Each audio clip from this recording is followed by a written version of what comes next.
Sa Matthew 5, verse 16. Ngayon pulong sa Ginoo, busa sa samang paagi, padanag ang inyong kahayag at tubangan sa mga tao aron makita nila ang inyong mga maayong buhat ug daygon nila ang inyong amahan ngadto sa langit. And Luke 12, verse 1 to 3.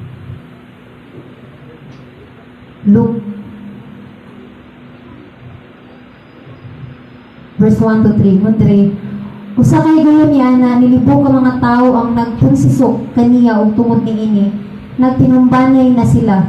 Ngayon si Jesus pag-una sa iyang mga tinun-an, pagbantay kamo sa papatubo sa pan sa mga Pariseo nga mao ang pagpakaarong ingnon. Verse 2, bisan unsay gitabunan madayag ug ang tanang gitaguan mabutyag. Verse 3, busa bisan unsay inyong gisulti dito sa ngitngit madungog diha sa hayag ug bisan unsay inyong gihunghong dito sa tinakpang mga lawak isinggit dito sa mga atop sa kabalayan. Let's pray. Halang tunubuhi na mo nga Dios nga tinungdan sa tanan among Ginoo tagiya sa among kinabuhi, among manluluwas ug paglaom, amo kang giday pasidunggan sa imong balang presensya nga nakiguban ka namo nining kahap buntagong Father God. Salamat sa laing gayon nga imong gihatag Ginoong Dios nga makaduhog na pud sa imong tingog sa imong pulong o God. Lord, we pray Father God na dili lamang na madunggan ang imong pulong, but we pray and desire Lord na madunggan kayo ang imong tingog tungod kay ang tingog nimo mao gitinuod nga adunay gahom. And Father God, salamat Lord nga diha sa pagpaminaw sa imong pulong Ginoo, makabalog ni Father God kung unsa ang husto matarong o makiangayon Father God. Lord, salamat nining kabuntagon Lord for giving us a humble heart nga maminaw mo dawat sa imong pulong o tuo Father God. Lord, I stand dependent on you Holy Spirit. Wala ko'y mahimo kung wala ka Ginoo. Salamat nga dili ka masayop sa imong paggamit o pagpili ka nako. Salamat Father God na imong pulong Lord magdalagi Ginoo kalayo sa mga kasing-kasing mo sunog sa mga butang nga angay sunubon Ginoo. And Lord magdalagi ni kalipay paglaom kaayuhan ug gugma sa mga kasing-kasing o God. Salamat Lord nga nagsaad ka Ginoo nga kung mamati lamang kami kanimo o God makabaton din kami kasiguruhan Lord. And dili namo sayangon ang oportunidad kahigayunan sa pagpaminaw diha kanimo Ginoo with a humble heart Father God. Salamat Lord nga imo ging ipadayag isulti ipaabot ang buot nimo isulti ipaabot sa matag usa ka namo Ginoo. Dalaygon kanini nga dapit o God. Ug imo ang tanan dungog ug imo ginasalig ang tanan kanimo ginatugyan sa pangalan ni Jesus. Amen and amen. Transparency before the Lord. Transparency before the Lord. May transparency or word na transparent. It means klaro, lusot-lusot, walay natago, dayag. As I start, samtang nagministeryo pa si Jesus sa kalibutan igsuon, nakita nato nga nagkinabuhi siya nga dayag sa mata sa iyang amahan before his father and sa mga tao. Amen? Gani, di ba, kung nakita nato, na-witness nato, nga every time nga ma-weak na siya, tungod sa sagol-sagol ang nature sa tao nga iyang kakahalubilo, mutuol din siya sa iyang amahan kay mag-ampo. Ipakita niya nga dayag siya sa Dios nga agbati gid siya kaluya. Agbati siya pagka-human nature, pagkatao. Diba? Mag-ampo siya. Ipakita po niya yung pag-ampo sa mga disciple. Dayag siya na nag-ampo. Kung magkadlong siya sa crowd, dayag po. Dili tago. Sa panahon nga weak siya, ipakita niya nga diya sa iyang amahan, muampo gid siya tungod kay nagkinahanglan siya tusog. Diba nakita nato siya, miskin sa panahon na hapit na siya ilansang sa cross. Nagbati siya, pressure sa iyang gibati nga. Hapit na siya ilansang sa cross. Gani, niluhod siya sa tubangan sa iyang amahan, naghangyo niya nga kung mahimo iiwas sa iyang kupa. And it means, igsuon, nga dayagin ang Diyos sa iyang amahan. Dayagin si Jesus sa iyang amahan. Dili siya agpakaamahan. Miskin usara sila. Dili siya agpakita nga Dili makuwig pa. Kay pareha ra ta. But ipakita gid niya sa amahan nga weak siya. Amen? Huwag mo po nang gusto sa Dios sa mata ko sa kanato. Gusto sa Dios nga mahimo tang dayag. Dili lang sa mata sa tao, but before Him. Labaw sa tanan sa iyang mata. Ikapoy na ko sa kong pagkainahan. Paaron-aron ng gyapon nga okay pa. Huwag natin ipakita na to sa Dios nga hurot natong kusog. Gibugatan na ta. Gibugatan na kay ko sa kong mga anak. Gibugatan ako sa church. Gibugatan ako sa kong isig katao. Gibugatan ako sa kong obligasyon. Huwag na't dili na to na speak before the Lord. Nabiter ko anang nga tao Ginoo. May paaron-aron ng gihapon nga, okay pa, may gapon mo paniyong. But why not? Istorya sa Ginoo, nabiter ko sa iya, Lord. Ako'y pagbati sa iya. Kasuko. Nasuko nagmahay. Smile ang gapon.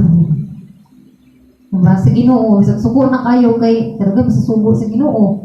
Mga bukat basing sugo. Why not to tell the Lord nga, bukat kay Lord. Tapoy man Lord. Isod Lord. Dili kapalo.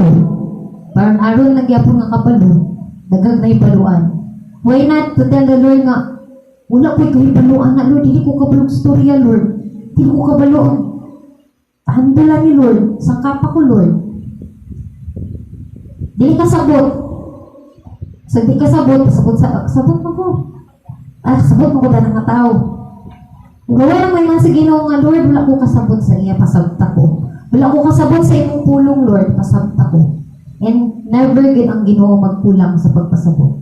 Kung ato lang ang yuon ng Dios nga pasabton niya. Diba? Despite na himpit ang kahibalo sa Dios kanato, apan gusto niya nga transparent pa sa iya. Kaya sa'yo manggit kay mas transparent pa sa mga katao, bana, mas turyahan pa nato. Pero wala tayong time to become transparent sa Ginoo.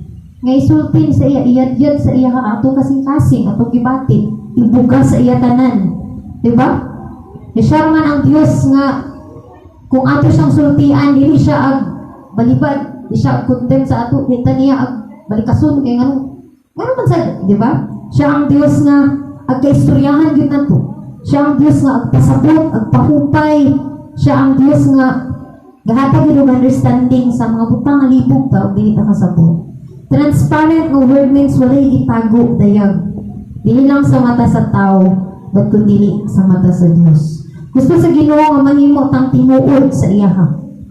Feeling nato sa tinuod ta niya no. Pero ganun na yung mga sitwasyon sa itong kasing-kasing nga di kasetol. Ano na yung mga pagbati ang tugkang-tiga po kasetol. Nga naman, tungod kay siguro feeling ra nimo nga imo nang gidayag or gi storya sa Ginoo pero wala doon. Gusto nimo nga tagupamuan. Gusto nimo makigresol sa Ginoo, makigangi sa Ginoo. Di ba? So why not naiyad-iyad nato ang tanan sa Ginoo? Why not ibuga na nato diya tanan sa Ginoo because siya naman ang waymaker sa tanan kung unsa man ang trouble. Walay bisan unsa nga trouble nga dili kaya i-troubleshoot sa Ginoo. Amen? Pinaagi po sa atong pagka-transparent diya sa Ginoo, mahimo tang tinuod sa iya. Tungod kay ingon ang iyang kulong sa Ginoo, ma-activate lang ang faithfulness ni Lord sa mga faithful na tao.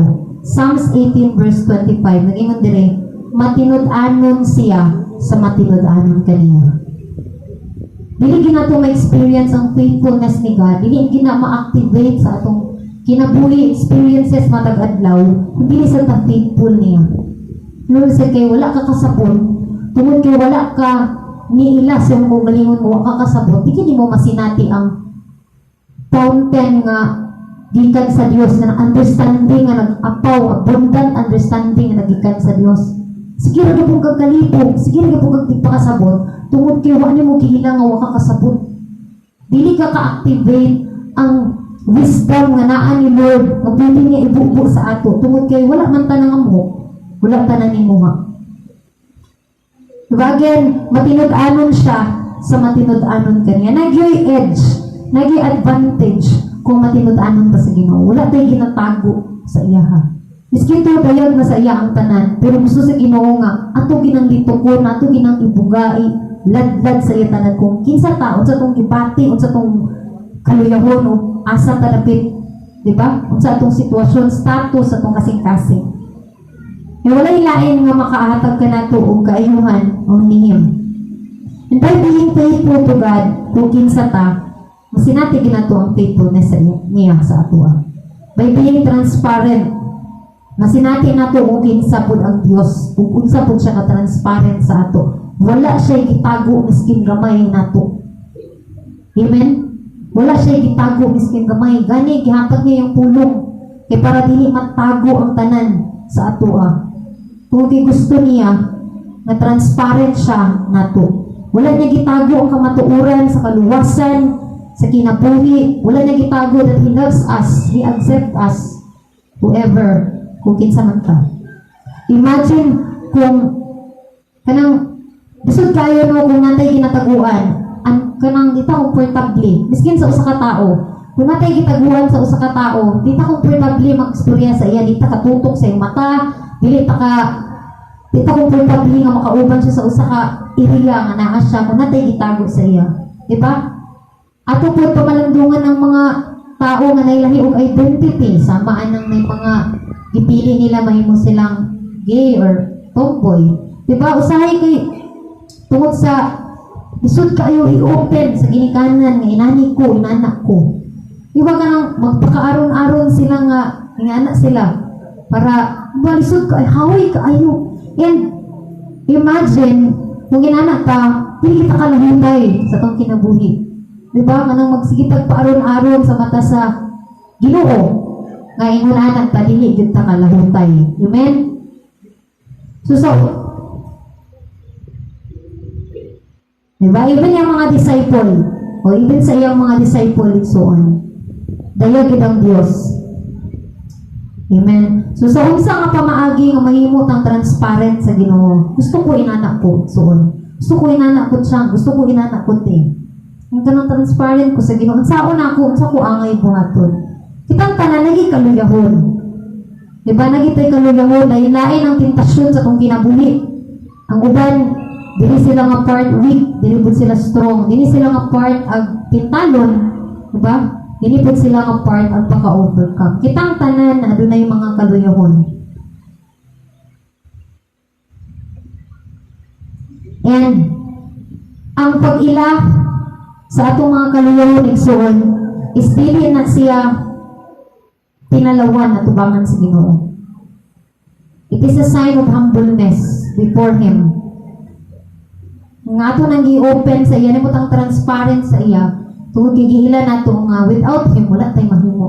Dili na ito kaya i-handle ang kinabuhi without Him. Again, ano na yung mga pipila ka mga butang, 5 ka butang na tungtunan igsoon, na base sa pulong sa Ginoo, kung saan na to become transparent in the Lord. Uban sa iyang grasya o tabang. Una, is in Proverbs 30 verse 7 to 9. Atong basahon igsoon. Kini sa life ni Samson, ni Solomon.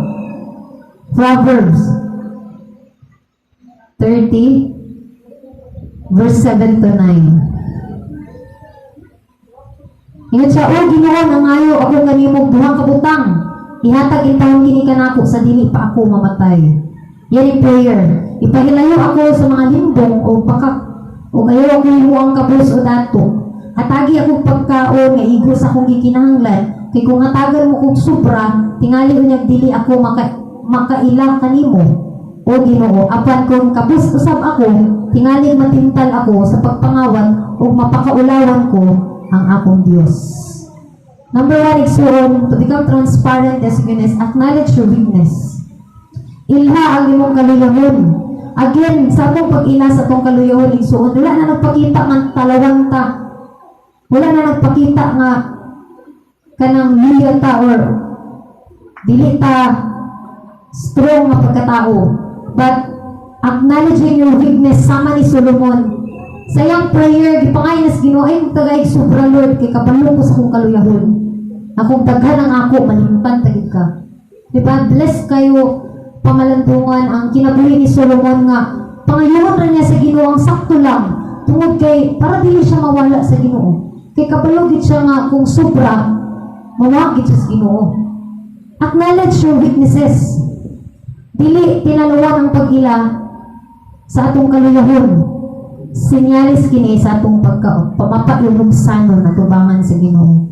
Gusto sa Ginoo nga tinuod ta sa iyaha. Ay uwi ko ani nga part, Lord. Agapakis ko ani nga part, Ginoo. Yung pinaagi sa kong pagilaan na kabalo ang Ginoo asa ta niya taga-strength. Kabalo ang Ginoo asa ta niya asa kung sa'y pwede niya himuon para sa ato. Sama ni Solomon. Nakalahutay siya tungkol kay i-acknowledge niya atubangan sa ginadlad niya atubangan sa Ginoo nga weak ko na Lord. Basta dagan ako kwarta Lord, weak di ko Lord. Di ko kabalong ampo na layon Lord. Basta gani Lord, ako sa hayahay nga kayuntang Lord, di ko ganag simba Lord. Diba? Nana ang Ginoo ay ana sa Solomon. Istorya niya sa Ginoo kung sa iyang weaknesses. Ingon pa sa Matthew 5 verse 3, bulahan ang maila nga sila kapos. Amen. Bulahan daw may ina nga sila kabus. Buhay itong mga tao magkapaaron-aron no nga naay iya daghan. But bless ang tao nga may ila nga siya kabus. Again, dili good tinalawan ang pag-ila nga wigta ani nga part. Sinyalis kini sa atong pagkamapainusanon, pagka-follower di sa Ginoo. Isama ni Pablo in 2 Corinthians 12 verse 7. Wala makapaluya sa iya ang iyang pag-ilangan na siya'y tunok sa unod. Wala na nakababog sa iyang pagpanayon sa pagministeryo o pagsunod sa Ginoo, isip disipulo, gani niabot ang kaluwasan tungod niya. Niabot ang kaluwasan, ebanghelyo sa kaluwasan, tungod sa mga disciple na gigamit sa Ginoo. Diba? Wala. Gilan niya nga, giladlad niya sa mga tanan nga mga dapit nga iyang natuan nga ako gani wala ko nang pasigarbos ako kaugalingon nga nakaya na ko na tanan kay miskin ako diba gibutangan ko sa kaaway ug tulok sa unod nabay kaluyahon diba para dili siya makapasigarbo sa iyang kaugalingon. Sama ni Pablo dili natoy kaulaw nga weak tana nga bahin dito magpaaron-aron nga strong tana kay dili gid ma-manage ni Lord at the weaknesses kung dili na ito na ihon. Sama ragya po na sa magpa-check up ka sa doktor. Kung lahi ang mong istorya ng simptomas, dili gid maigo imong sakit. Yung bisakit yung tiyan, yung giyong sakit akong liog or hadating na part. So dili ta matagaan og sakto nga resita sa Dios sa angay para sa ato spiritually nga sickness. Kung dili ta mostorya sa iya kung mo ginatong tinuod nga gibati. Nagmahay magid ko Lord. Nasakitan gid ko Lord. And ang Diyos dili gid magkulang sa pag-ayo sa ato because He is our healer. Again, dili tinalawan ang pag-ila sa atong weaknesses at ubangan sa Diyos. Kung mahimo yan na nag-i-open sa kadaghanan dito sa Ginoo. Diba? Kaya mula typical sa ato ang mas mo-open pa sa tao kaysa sa Diyos. And ang tao kay usahay dili pare-pareho ang level sa spiritual discernment, imbis nga dasigon ka, diba? I-judge na yun ka. But wala na tiri, praise God.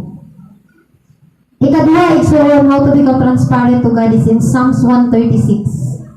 The whole chapter, ang title na ni sa Psalms is higpit ang kahibalo sa Diyos. Ang higpit nga kahibalo sa Diyos sa tao. Ikadua, explore, despite of His complete knowledge to you, He still loves you.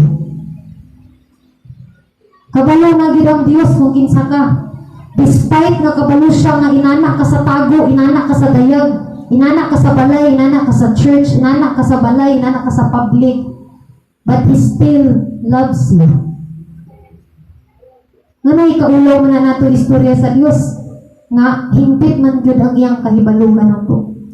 Miskin ang pakyesta, miskin kabalo siya sa dagan sa tungkutok, kabalo siya sa dagan sa atong kinaiya, kabalo siya asa ta mabikin, miskin kabalo siya nga inana atong sala nga nahimo, inana atong weaknesses, but He choose to love us. Wala sa napag-o ka nato, despite nga inana ayang nakita sa ato, mapunaw ta ato himuon kapasikaran igsuon, nga kung masayok magaling ang atong isig katao nato, dili ta mausab nila. Pero ang tao sa hay, may gani mong nabawan sa iya ha, dili pares Ginoo nga kumplito gyud. Diba? Pero grabe na ang condemnation diyan nimo. But diya sa Dios, despite nga hingpit ang iyang kahibalo, kung kinsa ka, gikan sa pinakaibabaw sa imong kasing-kasing hangtod sa pinakaulugan sa imong kasing-kasing kailas siya kung kinsa ka, but He still loves you. Gigugma lang yapon kaniya, gipangga lang yapon kaniya, gisabot, gipailuban lang yapon kaniya. Tingnan niya ito ang ngayon kapasikaran sa uban igsoon. Despite nga nakahibalo ang Diyos kung kinsa ta completely, wala ta niya gipandirian, wala ta niya gibiyaan, kay hugaw ta nga pagkatao, wala ta niya gipabati o any sense of condemnation. Diba? Wala ta niya talikbid, wala niya giputol iyang provision sa ato, wala niya giputol o gikat off ang iyang goodness, iyang love, iyang pagka-source of everything sa atong kinabuhi. Wala na niya gikat off, despite nga nasayod siya kung kinsa ta igsoon. Dili kita pandirian sa Dios. Imo po natin yung kapasikaran sa uban, kung masayop man sila sa ato, o na may sayop nga makita nato nila, wala po tayo rason ng angayan pamandiri nila. Amen? Like God, bisan hingpit man or tipik lang atong naibaluan na nga tao na yung weaknesses, hindi na to angay baguhon na itong gumaw pagtagad kanila. Amen? Ingon beses sa impulong nasiga ninyo ang matagusa. Amen. Ikatulog siya mo to become transparent. Sige no. Know that His grace is sufficient. Yung grasya igo, alam kanimo. 2 Corinthians 12 verse 9 atong basawan igsoon. 2 Corinthians 12 verse 9. Ingon siya diri. Apan ang iyang tubag mo kiniigo kanimo ang akong grasya, kaysa imong kaluya makita sa hingpit ang akong gahom. Bisa gikalipay ko pag-ayo ang pagpasigar ko sa akong kaluyahon aron maangkon ko ang gahom ni Kristo. Amen. Again, sa panginoon ganina sa point number 1, dili gyud pinalawan, dili pagkabayot ang pag-ila sa atong weaknesses. Tungod kay ang grasya sa Dios igo kanato. Being transparent to God reveals His power sa atong kinabuhi. Diba? Dili na itong experience ang gahom sa Diyos kung wala ta, perfect ta, hingpit ta sa iyang atubangan. But gitugot niya ang matag kaluyawan sa atong kinabuhi to reveal His power. In every weaknesses nga atong masinati, ma-experience, ma-discover sa atong kaugalingon, kaakibat niya na ang dako magahom sa Diyos sa atong kinabuhi. It means, igsoon, that the grace of God is enough yan nimo. Walay bisan unsang gahom sa kaluyawan nga makabuntog nimo. Tungod kay igo ang gahom sa Dios. Walay bisan unsang sala nga makalabaw sa grasya sa Dios sa imong kinabuhi.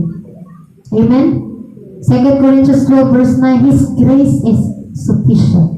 Igo ang grasya sa Dios. Walay bisan unsang weaknesses na dili kaya ihandle sa Ginoo. Sama pa sa kong gingon, walay bisan unsang trouble sa atong kinabuhi na dili kaya i-troubleshoot ni Lord. Dili angay taguan ang tanan diya sa Ginoo. Dili angay i-deny diya sa Ginoo. Nagikapoy na ka, huwa ka kasabot, nga nasakitan ka, huwa ka kabalo. Diba, abli ang Diyos nga maminaw. Yun siya, come to Him. Tanan nagikapuyan. Ngun siya panukto kamo aron kamo ablihan. Saan na to pag-abli? Saan pag-abli niya kung wala nukto? Tagaan ta mo kung kamo mangayo. Saan niya paghatag kung wala nangayo? And we have to do something para sa itong kaugalingon ni Son. We have to do our part. Kay kanunay gikabuhat ang Diyos sa iyong part. Dili siya kamove sa atong kinabuhi kung magsige tagtago-tago sa iya. Again, His grace is sufficient.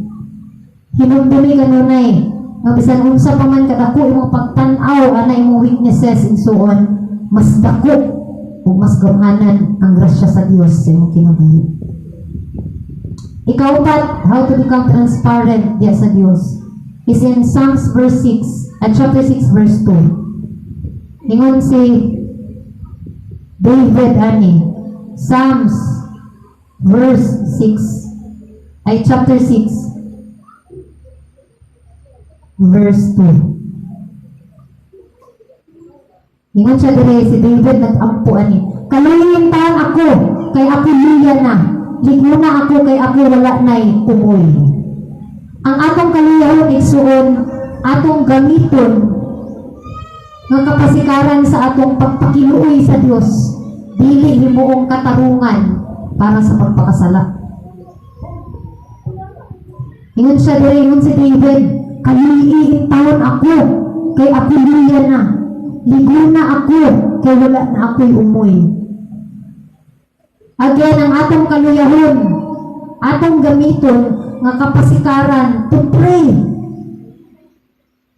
Sa pagpakiluoy sa Dios, dili himuong katarungan sa pagpakasala. Naay verse sa Psalms, nalimtan akong chapter. Ningon siya, nga nasayod ako sa pagkawalay kapuslanan sa inyong mga katarungan. Wala gitay ikapangatarungan sa Dios, igsoon. Bisan man sawa natong tago sa iyang atubangan, huwag gitay ikapangatarungan niya. Weak magugudali nga part, Lord. Kuan magugudali nga part, Lord. Dani magugudali nga part, Lord, na kuan. Naa magugudali, Lord. Huwag gitay ikapangatarungan sa Dios. Yun siya, nasayod ako sa pagkawalay kapuslanan sa inyong mga katarungan. Grabe ka ulaw mo, tubangan sa Ginoo. Dili nato malindungan ng Dios. Bisan pag-unsay atong gamiton nga libro nga makasupport, diba sa unsa pa nga libro nga maka-justify sa atong sala. Dili kita kalimot sa Dios. Bisan paggamiton nato tong unsa pa tong libro dito nga gikan sa adapit nga nasod nga maka-justify ani atong sala nga nahimo, never kita kalusot sa Dios. Amen. Wala kita'y matago sa Diyos, kaya nasayod siya kung unsa ka pagkawalay kapuslanan sa atong mga katarungan in terms of sayod sa laitson. Like Jacob, hindi ta pwede makigangi sa Diyos. Mabuntaga na lang kanya, makadlaw na lang ka, like Jacob. Dili ka pwede makigangi sa Ginoo. Kung pulihan niya imong ngalan, imong identity, pulihan ginaniya, kay gipili kaniya. Diba, dili ka dapat makigangi sa Ginoo, dili kita kadaog. Di kita pwede makigresol sa Ginoo. Kung gibati nato na, di nato na siya malimdan. Naman kay pagmahay, naman kay kasuko, naman kay pagbumot ana nga tao, or naman kay ingon ani ana. Dili kita katago sa Dios. Okay ra man ko, Lord, dili kita to pwede nga naon ng Ginoo. Okay ra ka, okay ra man ko, Lord, okay ra ko. Dili kita katago diya sa Ginoo. Why not iladlad ang tanan sa Ginoo kaysa kugtan-kugtan? Adunay sa story sa kapastor, Pastor Abugo, so nakasubayan ni. Sa mga nakabalo na nakasubay siya sa story sa tao nga nahulog sa bangin. Pagkahulog niya, yan sa kakamot ra ang nakahawid. Gikan sa gabi, yung tunog, bintang na lang, pagit siya nakasaka, balik dito sa kuwan, taas. Kung saan na ipilo sa iyo sa kakamot? Ang yan yung isa kakamot, naghawid ng Jolene.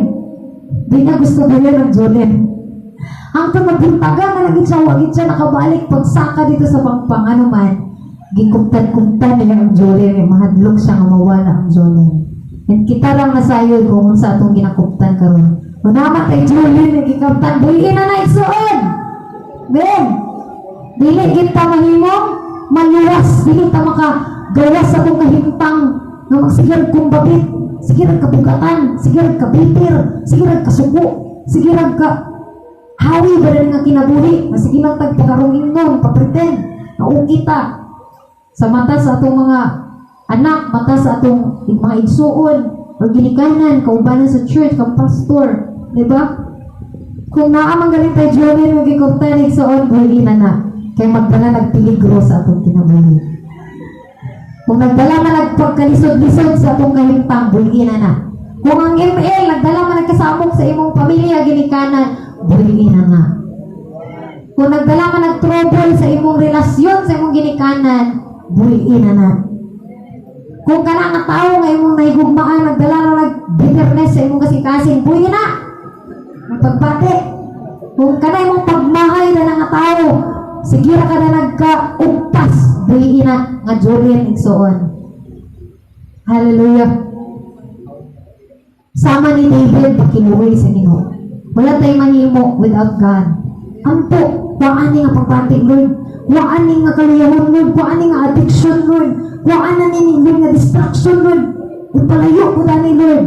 Diba lamig ipalandungan na kinabuhi ni David. Gaampo siya nga, Lord. Ipalayo ko sa mga taong dautan. Ginana, agpray ba tangay nana igsoon? Ipalayo ko sa mga pulong nga dili maayo, Ginoo. Ipalayo ko sa mga pagbati nga dili maayo. Gusto sa Ginoo nga safety ta kanunay. Amen?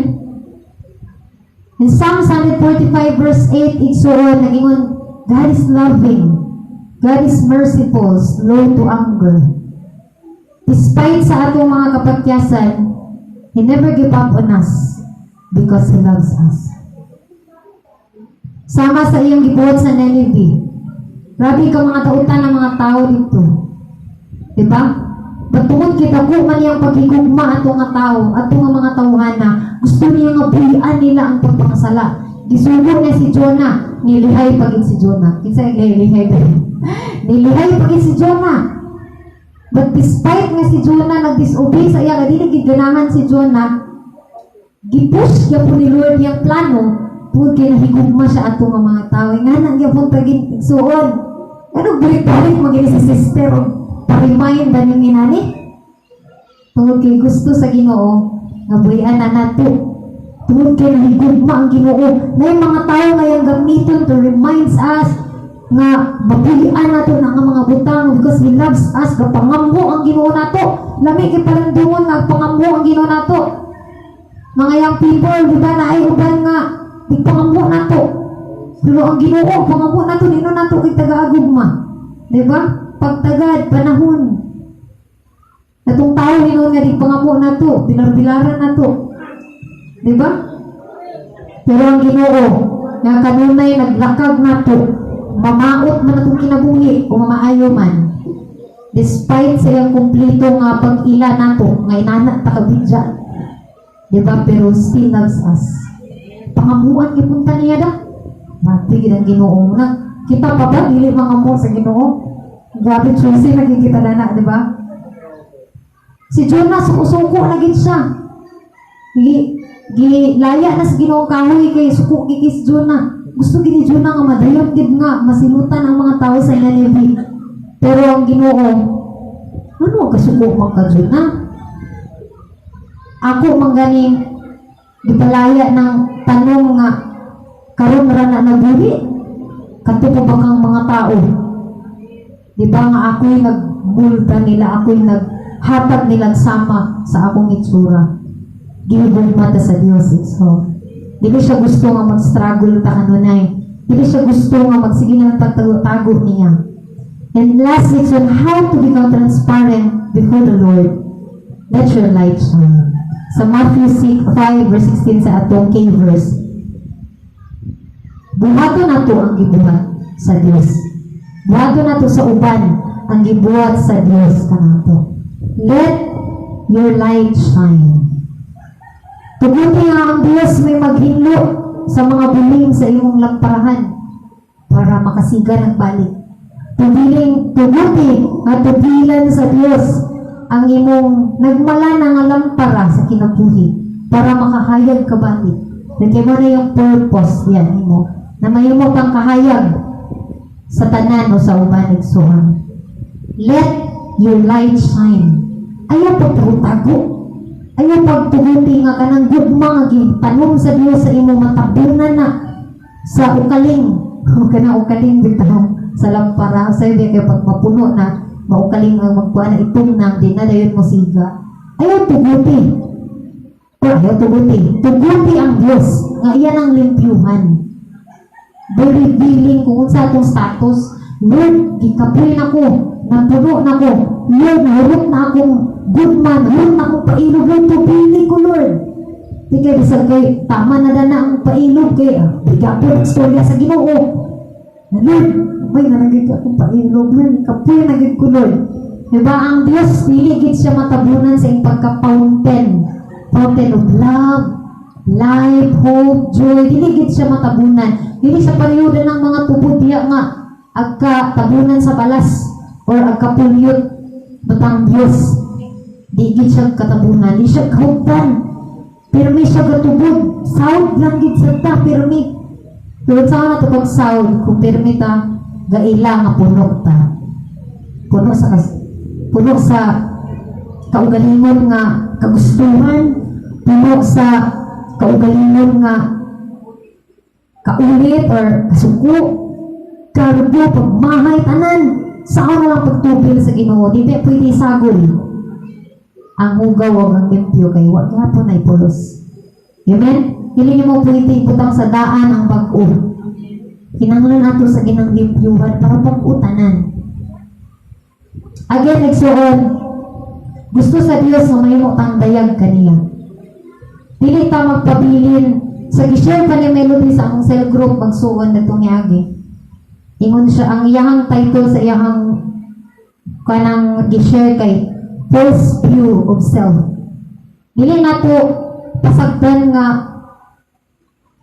sukuli ang ato mahimong panglantaw view sa itong kaugalingon sa unsa ang gidesign sa Dios nga angay nato tutukan para sa itong kaugalingon. Gusto sa Ginoo nga kung kinsa ta sa iyaha mao gina atong ikinabuhi. Again, gusto sa Ginoo nga mahimo tang transparent sa iyang tubangan. Dayag ta sa iyang tubangan. The more sa mata sa tao, the more sa iyaha kaysa sa mata sa tao. Mas i-open nato, mas ipaila nato ang Dios kanang mura na siya gigala ba nga atong istoryahan kung unsa magaling atong gibatik. E dili man siya namatay free will. Kung di ta magtingog-tingog, di ito ang Ginoo mga inlabot. Pero kung may patabang kas Ginoo ay sus. First priority kaniya. Diba? Pero kung magilom-ilom na sad ka, bisag tungog na ka, bisag bukaan na kayo, ilom-ilom na ka, di pasag na, naging kaniya. Bisag naman tayo free will sa Ginoo. Di man ta niya pugson. Manang lami kayo, may mutang open sa iya. Kaya siya open siya kanunay, transparent siya nga Dios kanunay sa matagos sa nga to. Again, makaugtas yun ang pagtago-tago at tubangan sa Ginoo. Makaupinin nato butang ang taklob atong relationship sa Ginoo. Amen? Tinato takloban. Ablihi lang na pirmi. Again, example number 1, diligid kaluyahon o diligid kapildihan ang pag-ila sa atong weaknesses at tubangan sa Ginoo. Ikaduha, hingpit man ang iyang kahibalukan nato but He still loves us. Di natin ikaulaw sa